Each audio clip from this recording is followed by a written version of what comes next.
Howdy. So we're going to go ahead and get started with the data and graphics lab. I want to look at the syllabus if you haven't looked at it already. So we go on over to the syllabus, depending on the semester you're taking this course. You will see that for the data and graphics, this will be a online lab, and we will not be meeting to discuss the graphing component or the assignment in person. Rather, I'll be providing you this online video on how to complete your assignment. In case you have any questions, you could always refer back to this video. So the upcoming experiment next week, keep in mind, in this case, it's experimental design. Again, it may vary depending on the semester you take this, but keep in mind some of the due dates, especially with your assignment list. The assignment list, remember that you could find that on Canvas. So for this particular semester, the data and graphics indicates that you do have a pre-lab quiz, which some of you are working on or have already worked on. And you do have a post-lab, and that is the data and graphics DRA that I do want to talk about. Depending on the section, you do have different due dates. Be aware of that. That is the month of September for this particular section in the fall. And then keep in mind with your upcoming due dates for the next assignment. For example, the pre-lab quiz. Pre-lab quiz must be completed in order to participate in the lab per syllabus policy. Okay, so next thing I would like you to do is I would like you to go over to your Canvas page. So if you go over to the Canvas page, I do want you to make sure that you are in the right section. For those of you that have the lab section, you will have an extra Canvas page for that. Just be aware that you are going to the right section and you're very much familiar with what I'm posting on the modules and in the announcements. Keep in mind that you want to check your emails once a day, at least. And you also want to be looking over at the modules component where I am actually putting up information. So for example, in the MO1 section, I do have this particular document that you're going to want to look at for the data and graphics lab. And it is a Word doc where you are going to have to fill in information for the online experiment. So what you want to do is just make sure you click on this icon here to download the template. I will pull up this template. Let's see if I could actually find it. Actually, what I'll do instead, I'll just kind of gloss over it over here for the Word doc. So be aware that you're going to be inserting different captions, different figures. There are instructions on what to do here. You will also be inserting different tables, and I'll talk about how you're going to be plotting those tables in Excel, which you will have to copy into Word, right? So again, if you haven't already, I would say just take the time to download this and then, be sure to open that and make sure that you are just getting familiar with what you're going to have to put in each section. This is a template. Again, if you want to use your own, you can do that. So we will come back to this in just a bit. See if I could. Now, again, keep in mind with the upcoming assignments on your assignment sheet list. For our course this fall, we have data and graphics, but also keep in mind pre-lab quiz. And again, you need to complete that before each lab in order to participate. Keep in mind the due dates that are posted here for you. So I also want you to go to Achieve because this is where you're going to access the lab ebook in order to complete this information on the Word doc. So on the left-hand side, just click on Achieve. When you click on Achieve, remember you're clicking over here at the top. Now this is just one way to go here.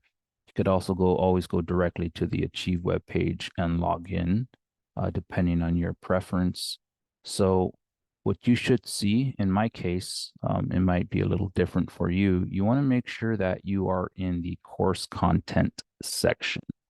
Now recall that if you are in the assignment section, you'll be able to see upcoming due dates.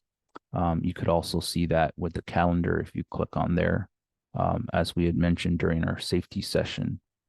So scroll down, go over to the folder that says Chemistry 119. And again, you're just going to click on that icon. It may ask you to log in, it may not. I think you just have to do it once or twice just so it could remember your login info. Now, what you're going to want to do is on the left pane, take a look at the experiments. Now, they're not necessarily in order. Again, this is just because we have it set up this way for College Station. Now, if you go over to the background, this is what I want you to look at. You have an introduction to data and graphics. One of the things you want to keep in mind is that we do a lot of graphing in science. In any type of science course, you need to understand how you're using the graph, why you would want to use that particular graph to show data. For example, sometimes we collect data on a table, but it's just sometimes a lot easier just to see it in graphical form. Be aware of what is your independent and dependent variable. Independent variable, you'll have more control. That is tends to be the x-axis. More control meaning that you could control the concentrations, but not necessarily the absorbance that you'll see. That is your dependent variable. That would be the y-axis in this case. So take a read over that. One thing you're going to want to do is you're going to do a best fit line, and you need to have an understanding of what the R-square value means. And the closer to the one, the better the fit. Better that basically the data is saying that it's nearly linear. So you want to try and get somewhere close to one. If it's usually less than 0.9, for example, that just indicates that your data might be not very linear. So what we want to do next is go over to the pre-lab assignment, and each of you will have to look at this table and figure out what your list of elements and physical properties will be. And this will be based on your last name. And for example, if your last name is Baggins, right, then that means that you would have to look at the first letter, and then you would see that the elements beryllium, magnesium, calcium actually correspond to the first letter of the last name, right? Now, in order to figure out the property, then you would have to look at the last letter of your last name. In this case, it would be an S in Baggins. And then you look at the second column over here that corresponds to property. And then S over here would correspond to the melting point. Now, what I do want to say is be very careful here, because this property is measured in units of Kelvin, and we will come back to that. So if I gave you an example here, if you were trying to figure this out, one thing I like to do is just say, okay, well, let's just say that I'm Kevin Martinez, just to give you a name, and then Martinez, last name, right? We look at that. So if we're looking at M, right, then we would have to first letter of the last name. Then we would come on over here and then see that that would give me the elements calcium, potassium, calcium. And let's just say that I can, let's see if I could actually highlight this. Sometimes it won't let me. So what I can do is I will write these out over here on the left pane. So I have potassium and calcium, and I won't write them all. I'm just going to write a few. And let's just say that is based on element, right? So potassium, calcium, I think that's gallium.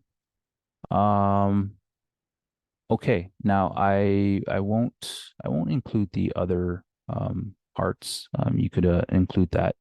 Now, if the last letter of Martinez is Z, then I have to look at the next column, and then I would be looking at boiling point.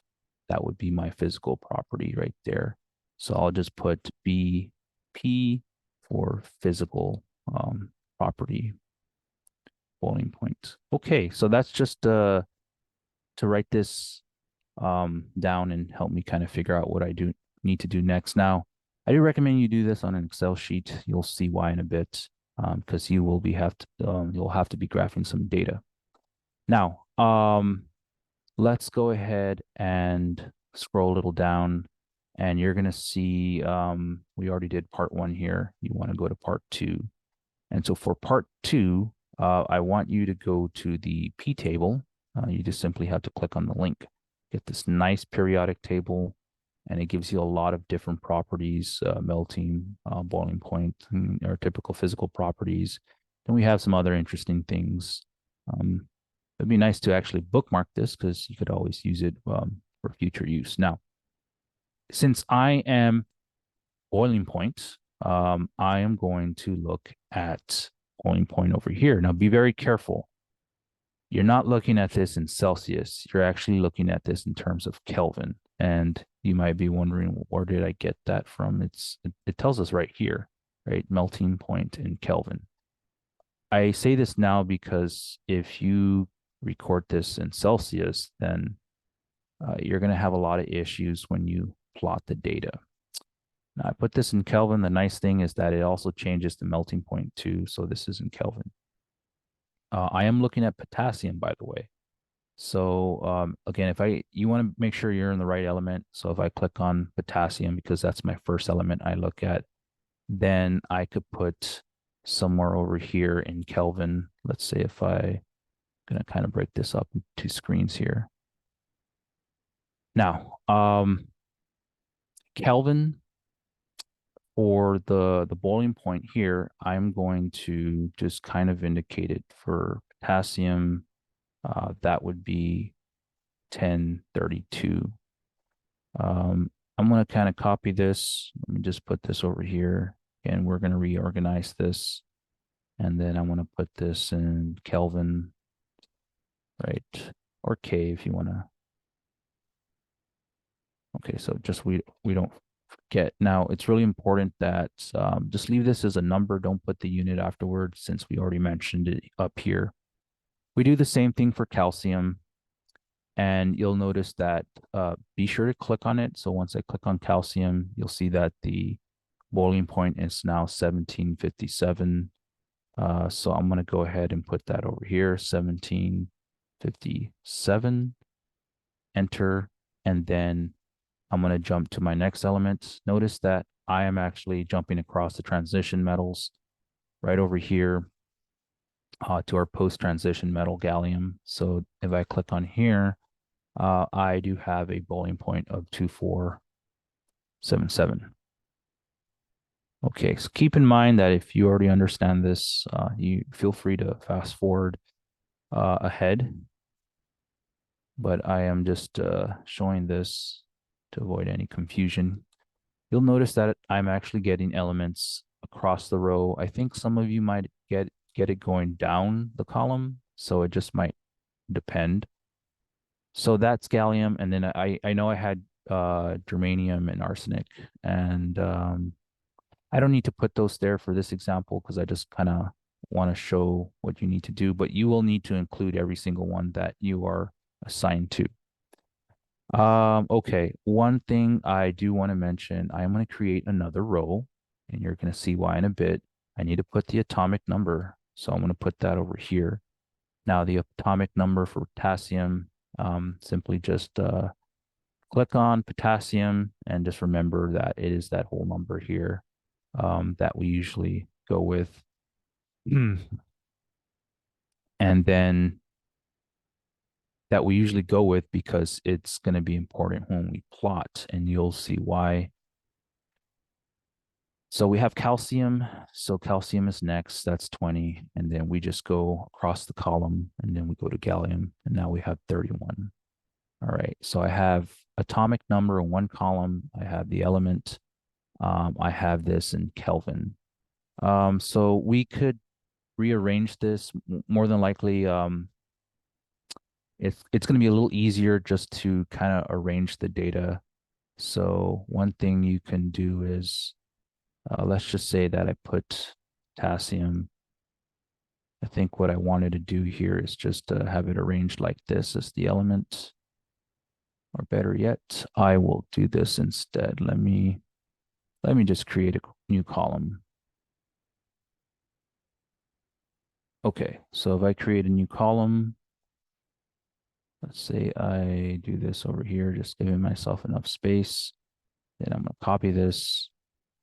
Okay, so the reason why I'm doing this, it's because it's going to be pretty important once we start graphing data. Okay, so here we go. I got what I need. This is an important part. Now, what I want to do is I'm going to go ahead and let me see if I can go back to Achieve. Now we're done with that.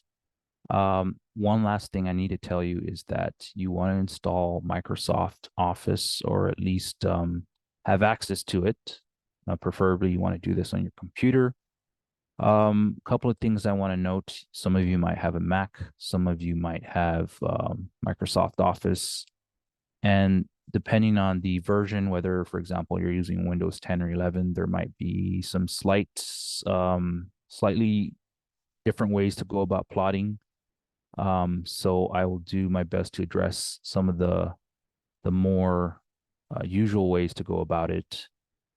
This will be specific to Microsoft Office for now. Okay, so once we're over here, I think we're done with that. I do want to get back to the experimental procedure. Again, this is really an online lab, and I kind of want to go back to the very first component, and we'll go back to this Excel spreadsheet, right? But keep that table. You will have to make a table of this to put into your Microsoft document. So the very first part you're going to have to do, they're asking you to do a Google search of a synthetic scheme.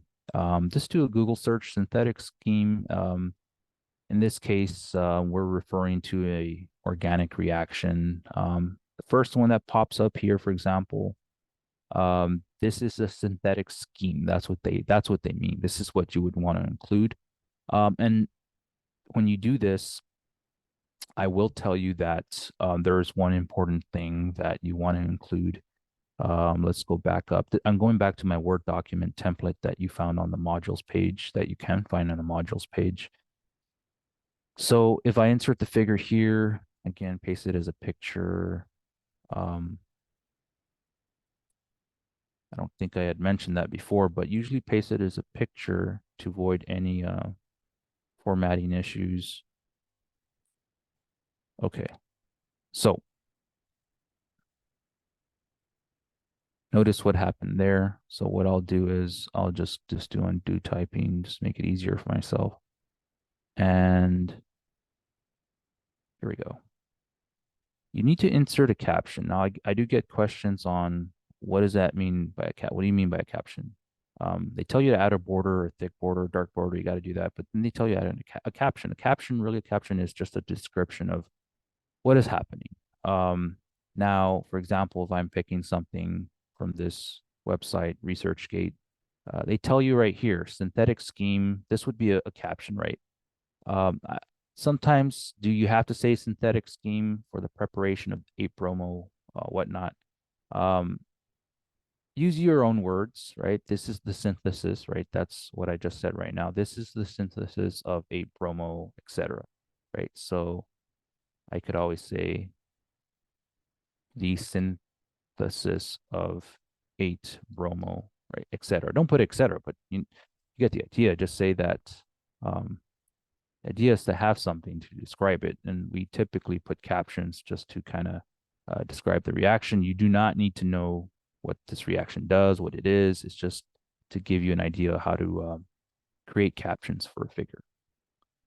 Okay, let's go ahead and go back to our manual, and I do want to let's see, go back to experimental lab procedure. And that is all described in part one. Now, what I'm more interested in is in teaching you all the, of course, they also have formatting here, so be sure to look at that.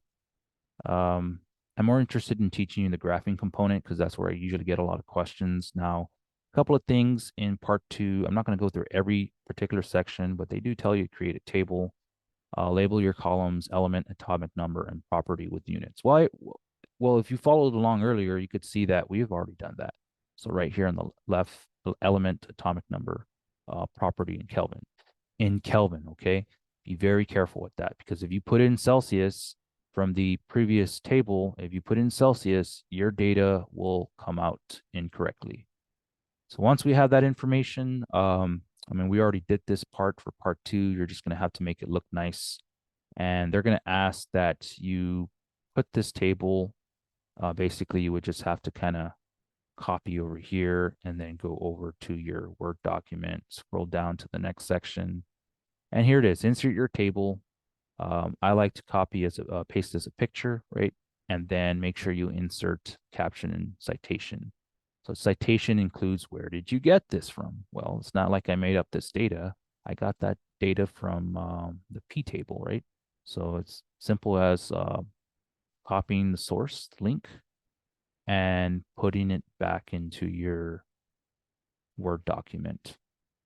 Again, make sure that you're going over all the instructions in the manual. I'm only glossing through parts of it, but the main part I am going to focus and close on is the use of Microsoft Excel. So some of the things you need to do is from here on out, you're going to be creating a lot of different tables. And one of the first things you need to do is figure out how to plot a particular value.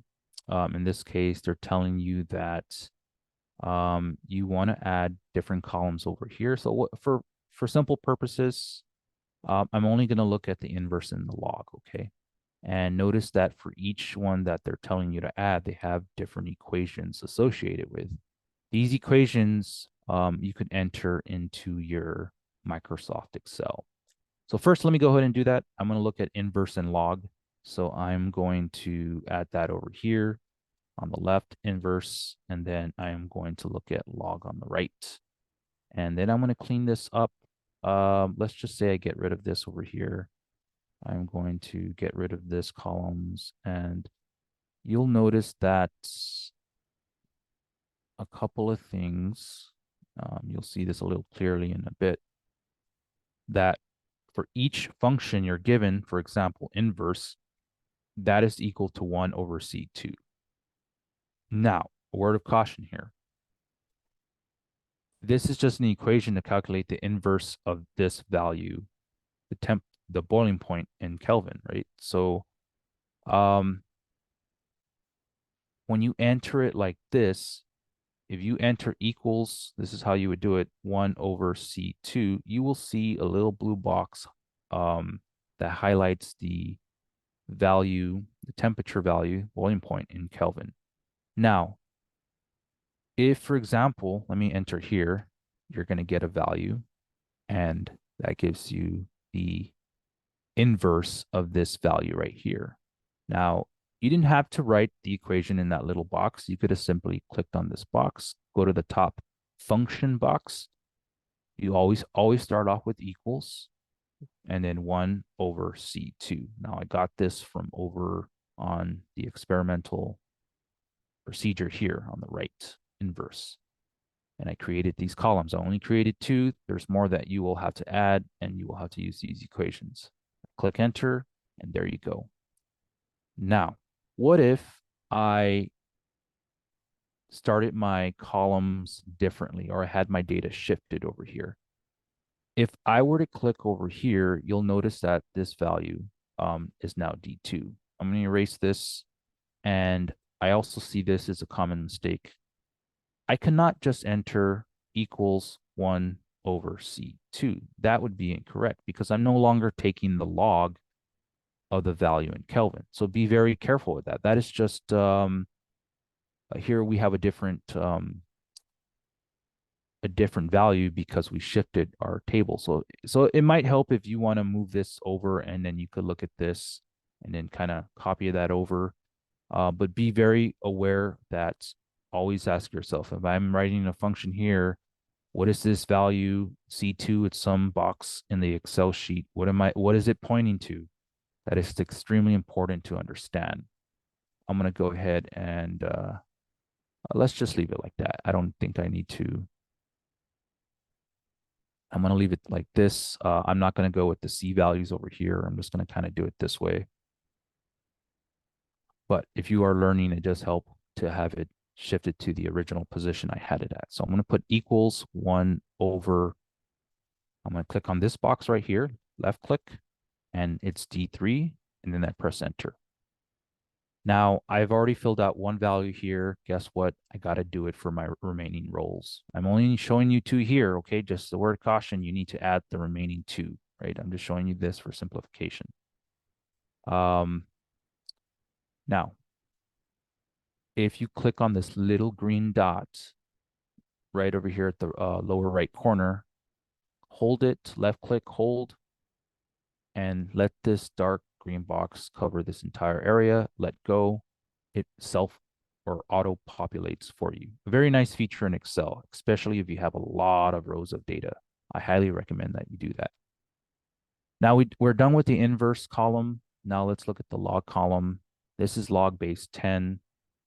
So what I'm going to do is I'm going to do the same thing before. If I click on this little box, I could also enter the equation up top over here, equals log, and then nice thing about Excel, you get a little auto-populate box here that has the different functions. You can click on log 10, that'll work.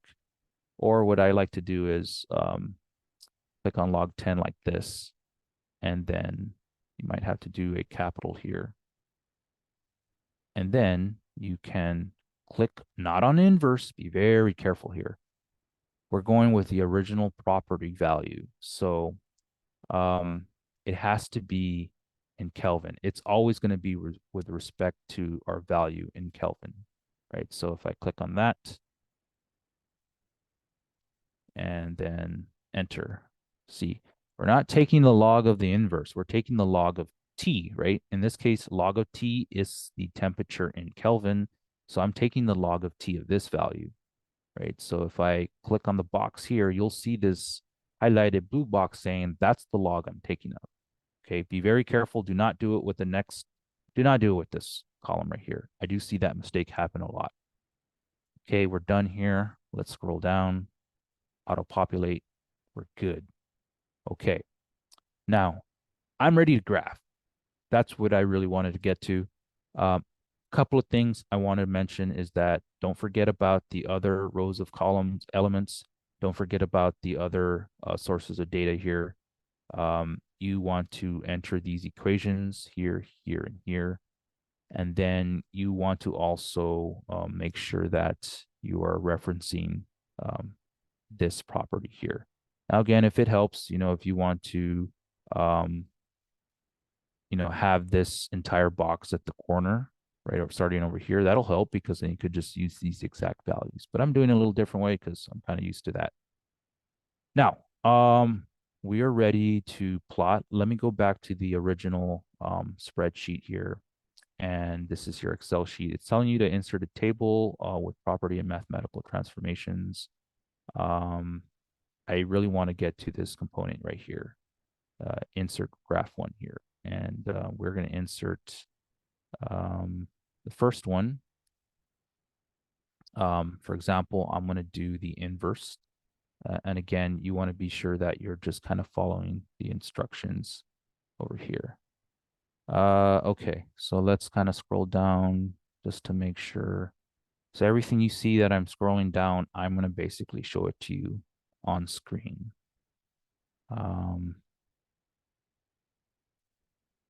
All right, here we go. So let me go back to this spreadsheet and let me show you how I'm going to do that.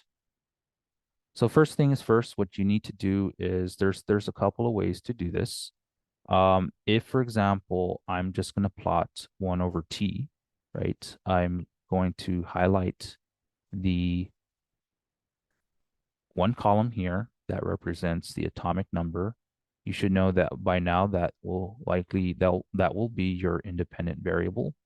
And then you'll have your dependent variable, your y-axis here. Now, if I highlight like this over here, what you want to do first is you want to go ahead and go to the very top. This is for, again, Microsoft Office. Insert. It's going to be a little different on your tablet. I don't recommend, it might be a little more difficult to do it on a tablet. I recommend you do this on a laptop. Mac, the Mac version might be a little different, but go to Insert, go to Charts, go to Scatter, right? That's what you want to look at. Now, please do not, I'm going to undo this here. Please do not go here. Do not connect the dots with a straight line. Please don't do that. That is not the correct way to represent this data. That makes, that is going to misrepresent the data, and it's saying that you're going to have, well, I'll leave that for another conversation, but do not connect the dots. So one thing you can do, you're going to get this chart title. Let's dress it up. Let's go ahead and click on this plus icon. And if you click on this plus icon, you want to make sure you have your axes titles. You also want to make sure you have your trend line. We'll get to that in a bit. And let's label our axes titles. Okay, for example, here, this is your independent. You got your atomic number Z, right? You could do that. Sometimes you see this, right? That's also okay, but I like to do it like this. And then you have your dependent variable. So I'm going to enter, in this case, what are we plotting? We're plotting the temperature in Kelvin, right? Temperature, and it's important that you put this in units of, I want to abbreviate it here, and Kelvin. Now, we're good so far. What we need to do next is we need to add a trend line. So if we go ahead and do that, notice that this data highlights because this is the data we're actually looking at. So next, what I need to do is if I go back over here and I click on the plus icon, I want to go to the trend line. Now, this is where it might vary for some of you that are using Mac. You know, I can't quite recall how that would work because Mac requires, I believe you might have to go somewhere to the top menu and you might have to insert, for example, and do it that way. But you might have to Google that. I can help you if this is in person. That would be a lot easier. It's just a lot easier for me to actually look at trend line. And then you got to click on this little arrow here, and this is going to pop up here with different options. You get more options. You want to go to the very bottom, and now you get this panel on the right. It sometimes it is a little confusing to access, but there is a certain order. Let me show you that one more time. Again, click on the plus sign bottom, go to the little arrow on the right, go to more options, and it pops up on the right, your format trend line. Now, if you go to the very bottom, you're going to see that you want to do two things. You want to display your equation on the chart. It shows up. And then you want to display your R-square value. You will have to create a table. I believe you are asked to create a table where you're going to show your equations and your R-square value. So keep in mind that this is one of many graphs, and you will have to show it all in one table. Now, notice here what I said about R-square. In this case, it's less than 9. Okay, that's because I'm just showing you 3 data points. And that shouldn't be surprising because if you look at this middle point here, it's pretty far off from the rest of the points here. If it was a little closer, then you know what? That R-square would go up. That's what it means. Remember what your slope is too. It is 97.688 in this case. You don't include the X. So recall what that means. Now, we're pretty much done with that. I do need to show you a couple of things here. Make sure you have a chart title. You're going to have to include a caption as well. And you could say that this is the atomic number versus temperature in Kelvin. You're going to have to write that in words as your caption underneath. But one last thing I want to mention for this particular graph is that you need to get rid of all this white space. If you don't do that, you will lose points. How do we do that? So if you click on the x-axis, for example, click on the x-axis, go to you'll see this little box highlight, then go to the right, and then you want to go to axes options, right? And then you want to change your bounds. So maximum is 35, minimum is 0. But we're actually starting around maybe closer to 18 or 19. So what we need to do is, what if we change that to 15? If I click on enter, notice how that changes. We still have a lot of space. So what I'm going to do is I want to change this to 17.5. Let's see if that looks good. I think that looks okay. That's fine. We could go lower, but notice we don't get any whole numbers at the bottom. If I put that as an 18, I think that will work a lot better. Now we got to do the same thing with the y-axis. Please click on this. If you click on the y-axis, then the last thing you can do is it's the same menu options, goes up to 0 to 3,000. So what we need to do is go to about maybe 900, for example, and enter. Oh, that was way too much. Actually, I meant to click it on the other one.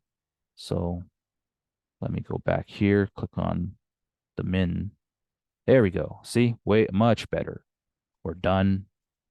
We copy the graph. We go over to our spreadsheet, for example, and then I could enter this as a picture. If you enter it as a picture, it's going to be a lot better, because if you enter it as a lot of times when you copy and paste it as an Excel table, you're going to run into formatting issues. Now, one thing I forgot to mention here, let me go back. I need to go back to this graph, and I need to show you, you need to click on the plus sign, and we need to insert a legend. Okay, I didn't mention that.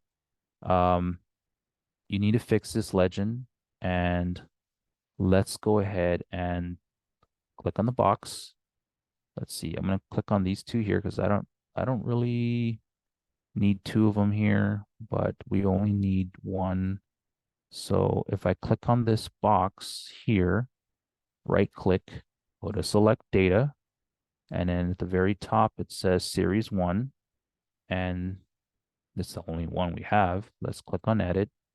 We want to name it. So we could say Z versus temp in K, right?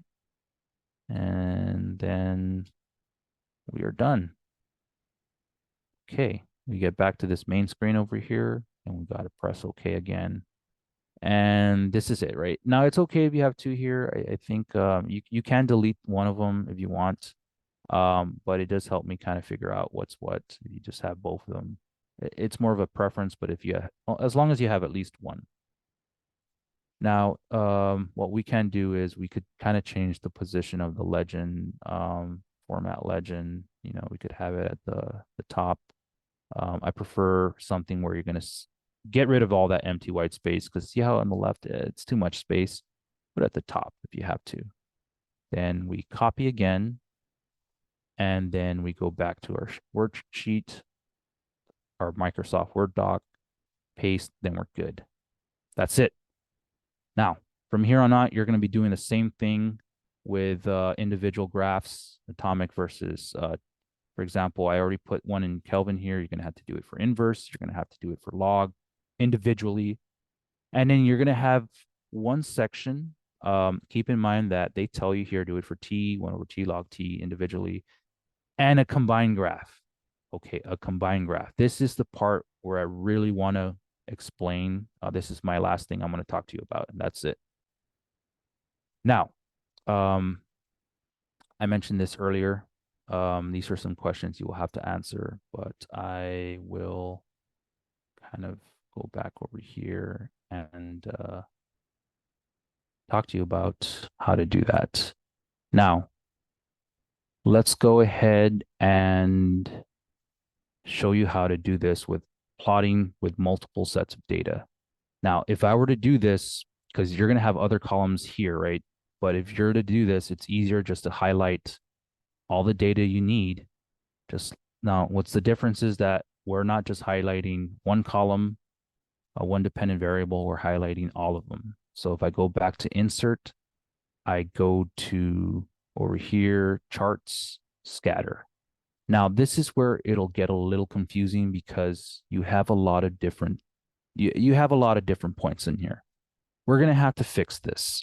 So first thing is first, we need to click on, let's try clicking on one data point here. And it might be easier if you do this over here. You go ahead and put, let's see, our legend is here. Let's click on the legend. So there are different ways to do this. I'm going to try and show this as best as I can. If you click on the legend, right click, really what we're trying to get to is select data. That's what I really want you to get. So if I do that by clicking on the legend, if you don't see it, you could also add it here.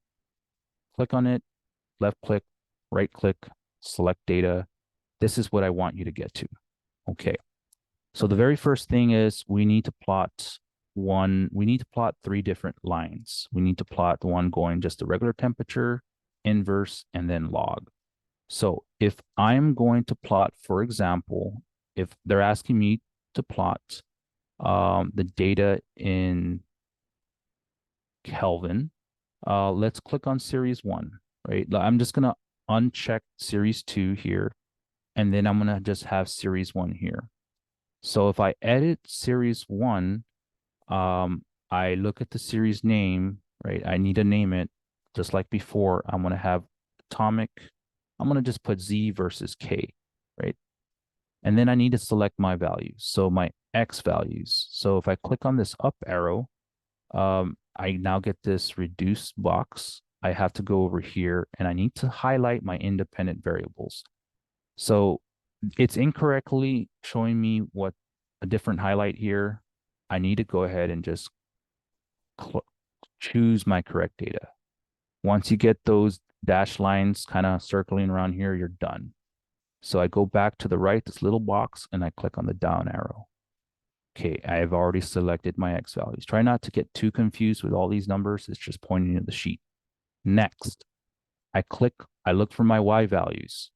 I click on the up arrow. Now I go to my first dependent variable. It's showing me an incorrect data set. Now I click over here to represent Kelvin. This is my first series. That is my dependent variable. Go back over here, click down here, and then I'm done. Notice how in this graph, you get a new set of data right there, right? Now, I'm going to go ahead and press OK because I'm done. I'm done with that. Nice thing is that it fixed the data on the left. We could see it.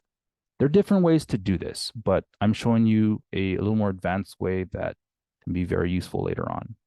Now, I already have Z versus K. Now I need to do Z versus the inverse. So I need to click on this series. I need to edit it, and I'm going to do the same thing. This will be Z versus 1 over K, right? So once I do that, I need to select my right X values. Again, it's incorrectly shown here. I need to select K over here. Excuse me, my X values.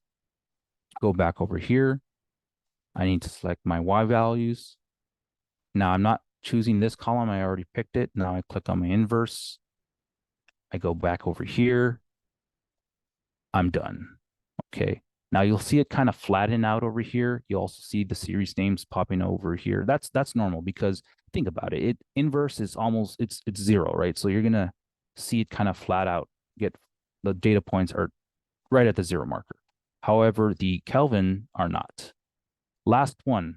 Now you're gonna have different columns here. I'm just gonna show one more column here. We have one series here. We have another series here. We need one more. We need the log.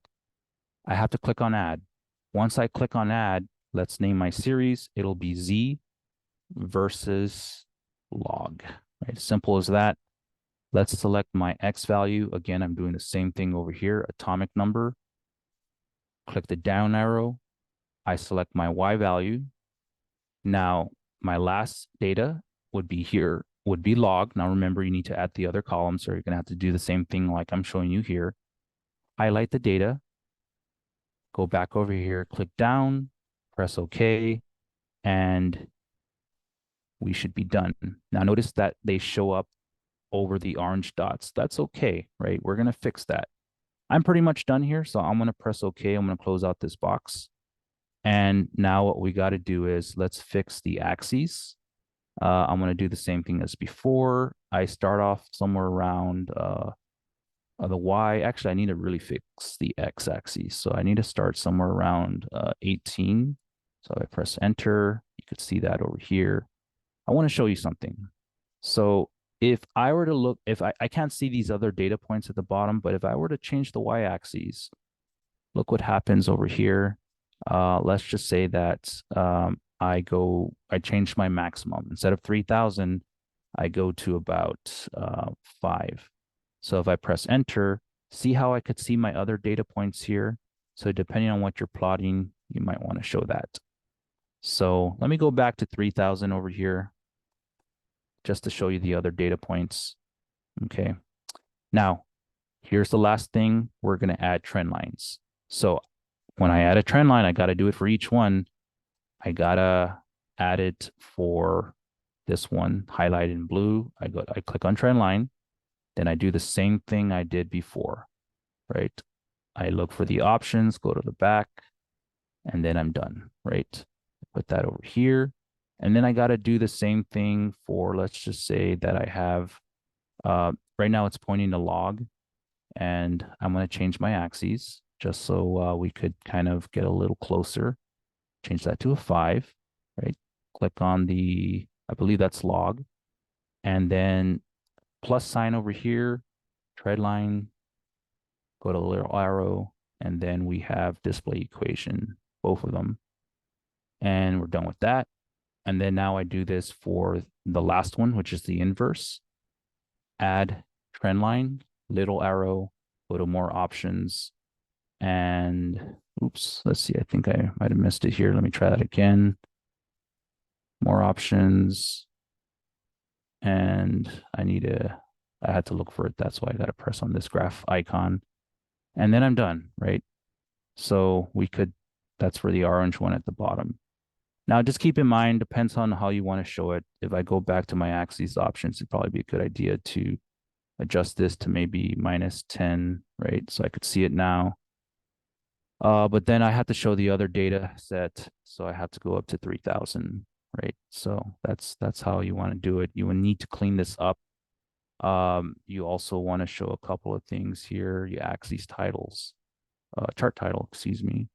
And you need to also kind of adjust some of these graphs here. So again, change the, this is pretty messy over here. So we need to clean this up with the legend. Just kind of move it up maybe to the top. Let's see what happens. No, it's messy there. So yeah, you could definitely fix this. You could definitely change the size of the graph. Notice how I have a lot of different values here. Now, you don't need to show them all. It's redundant, right? So, for example, if I want to get rid of this portion of the legend, just delete it, right? Just click on it, click over here. We have multiple of these, delete, right? And just clean it up. And I have one more that's a little extra. And then that's how you would do it. You need to also kind of fix up where the values go. So be very careful how you show these Y equations. Try to put them next to the graph, right? I'm not going to show you exactly, I'm not going to go through the motions of doing that, but you should be able to label your axes titles and just like what we did before. Now, once you're done, of course, just go ahead and copy, right? Go back to your Excel sheet, and then there's one section with the combined graphs. They'll tell you to add it. I'll just put it here for reference. You'll have to kind of figure that out. And then, of course, paste as a picture. And again, include your chart title, include your axis title, and etc.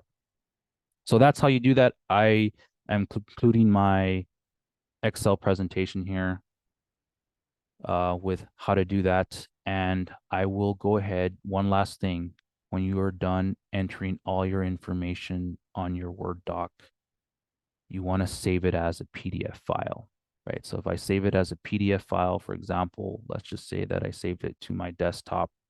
That way you could figure out where to go. Everybody is going to have a different destination here.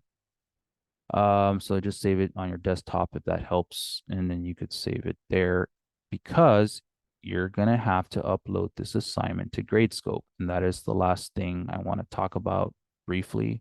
If you go on over back to your Canvas page, please click on Gradescope. If you click on Gradescope, depending on your section, you will see the data and graphics. And then simply just click on the data and graphics icon. And then you want to upload submission here on the right. Now, I have different students here, but let's just say, for whoever you are, select file and go ahead and look for it over here, data and graphics, right? And then I go ahead and press open, and then you upload it. Now,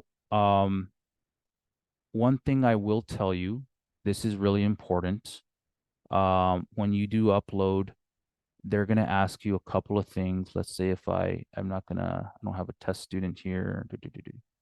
Fortunately, I don't. Okay. They're going to ask you a couple of things.